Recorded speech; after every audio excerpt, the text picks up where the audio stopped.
Hey everyone, today we're discussing every character's best add-on from DBD history. These are things from the very start of the game to the current day. Whatever I believe was their best add-on throughout the years is what we'll cover for each. Trapper's best add-on was the old version of Honing Stone. This add-on made it so if a survivor hit a bear trap, they would be instantly put into the dying state. It didn't even require you to escape like it does now, it just did it right away. This effect was later shifted onto the new Iridescent add-on, the Diamond Stone, is what it was named prior to its change to Iridescent Stone. Wraith's best add-on was probably his old All-Seeing Blood add-on, which revealed survivor auras within 12 meters when cloaked. This used to be the effect of All-Seeing Spirit, an Iridescent add-on up till 2.2.0, where this effect was then shifted to being purple. It was very strong and allowed you to locate survivors very easily. Billy's old Carburetor tuning guide is an add-on he no longer has, and is instead Bubba's. In its original state, it would allow you to charge your chainsaw faster,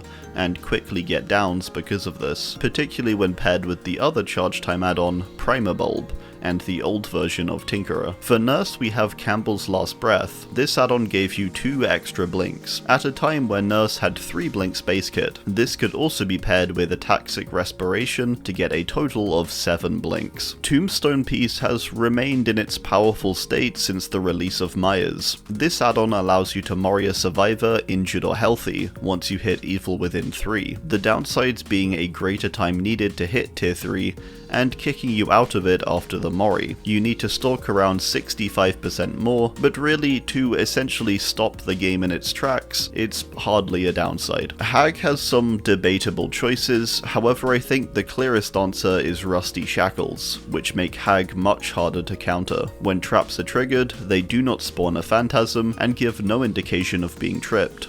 This allows you to basically always have the upper hand, particularly as traps are so hard to spot. This add-on has always been deadly. Doctor's best add-on is probably just the currently available Iridescent King. This add-on essentially just piles on all of the possible illusionary effects, so long as the survivor is in madness to some degree. This I think is really powerful, and particularly for lesser experienced players can be quite confusing to face. Huntress's best add-on is quite clear, and it's the old Iridescent Head. It's still powerful to this day, but back upon release was much better. This add-on made hatchets insta-down survivors, and had the downside of reducing carried hatchets by 2, which meant at the time, when paired with the belt, you could have up to 5 insta-down hatchets at a time. Bubba's never really had that great add-ons. If I had to pick one though, I'd go with what's currently his best, which is probably the award-winning Chilli, which increases the duration of your chainsaw sweeps by 0.5 seconds. Freddy's best add-on I think was probably his old slowdown add-ons. Swing Chains gave a constant 3% nerf to repairing, healing, and sabotaging for both awake and asleep survivors. In itself decent, but then it also had the effect where for each survivor in the dream world, this number stacked up by 3% up to 12%. Most of the time survivors were in the dream world, so you'd have a constant 12% unavoidable slowdown. Pig's best add-on was probably the old Tampered Timer, largely for its considerable pressure, and the ability to give you the highest chance to actually successfully trigger a reverse bear trap. All it did was knock 30 seconds from the trap's timer, which is quite a bit. Clown's best add-on was his old version of Redhead's Pinky Finger, which would expose survivors hit directly by your bottles for the duration of the intoxication effect. Back then it came with no downsides too, making it very powerful as you could pretty much spam throw insta-downs. Spirit's best add-on for quite a while, which has only recently been nerfed, is the Mother-Daughter Ring. This add-on gave Spirit a 40% boost to movement speed whilst phasing, with the downside of scratch marks no longer being visible when phasing. For most competent spirits though, this was barely a downside, and the incredibly high 40% extra speed allowed some truly disgusting plays. Legion's best add-on was quite possibly old Frank's Mixtape. Original Legion would be able to reduce the deep wound timer of a survivor by repeatedly hitting them. Frank's Mixtape would knock off, I believe, 15 seconds from the original 30-second timer, and all in all, you could down the survivor within a few Feral Frenzy hits. and they could basically do nothing. Plague's best add-on is her old version of Black Incense, which would reveal survivor auras whenever they vomited, for a duration of 5 seconds. This made tracking very easy and gave you, honestly, too much information at times. Ghostface's best add-on is quite possibly his current Iridescent add-on, the Ghostface Caught on Tape, which I would debate is one of the strongest he's had throughout the years. It's a tough pick for him because I really don't think he's ever had anything stand out strong, but this is a good example. But I could see it being traded in for some other options. This add-on fully recharges your power when putting someone into the dying state. Demogorgon's best add-on was probably the old Rat Liver, which made you move 9% faster when charging your shred attack. It allowed you to round loops and get hits that wouldn't otherwise be possible. The other add-on I want to mention with an asterisk beside it is the old Red Moss, which would grant the ability to destroy pallets with your shred, which was later incorporated into Demo's base kit, but at the time I think that stood out as quite clearly the best add-on. Oni's best add-on was the old Scalped Topknot, which gave Demon Dash a 1 second faster activation time.